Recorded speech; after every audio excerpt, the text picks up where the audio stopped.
Well, horror in Gaza as more than 30 people are dead following an Israeli airstrike on a school that was sheltering displaced Palestinians. Witnesses say the missiles hit classrooms on the second and third floors. The Israeli military says Hamas militants were operating within the school, but so far has not offered any evidence.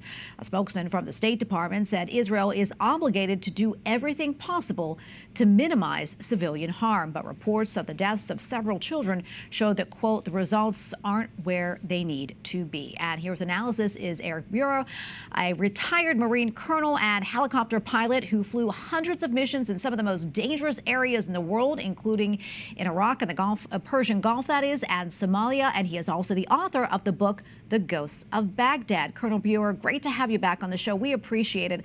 You have extensive experience dealing with this type of urban warfare. Your thoughts on this incident, and what do you think happened here?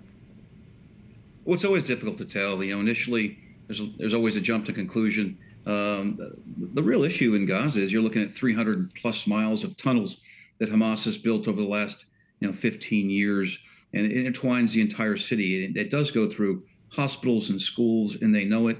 They use it. They take advantage of it. But any war you fight in the urban areas is just so complex. If you look at what happened in, we'll talk about Berlin, or we look at the modern wars in Fallujah and Iraq. Very, very difficult environment, particularly when you have a large civilian population. Yeah, and as mentioned, Israel said it believed Hamas was operating within that school. How reliable do you think the intelligence is, and how challenging, if you can talk about this a little bit more, is it to collect intelligence in a situation like this where it's rapidly, shifting these war zones? It's really difficult. So in their case, they're using drones primarily. They probably have some level of human intelligence on the ground. And Hamas is they're very well aware of it. And so they're going to move where they're not going to be seen. They're going to operate where they're not going to be seen. They'll conduct strikes and then attempt to hide themselves among the population. And of course, they do it in hospitals. They do it in schools. They've been doing this since the October 7th. Yeah, they really do conduct themselves, Hamas, that is in a non-conventional manner, and I'm sure that complicates efforts to fight them in this type of theater. Can you expand on that a little bit more? So it's violations of the Geneva Convention, that is. It's a violation of the laws of war. It's really something we try to hold sacred when conducting war. You try to be hypersensitive to religious, in this case, mosques or other places of gathering. You try to be super sensitive and aware of schools, hospitals, any place where there's going to be civilians. Hamas has made it very difficult for targeting. The Israelis are committed to this war.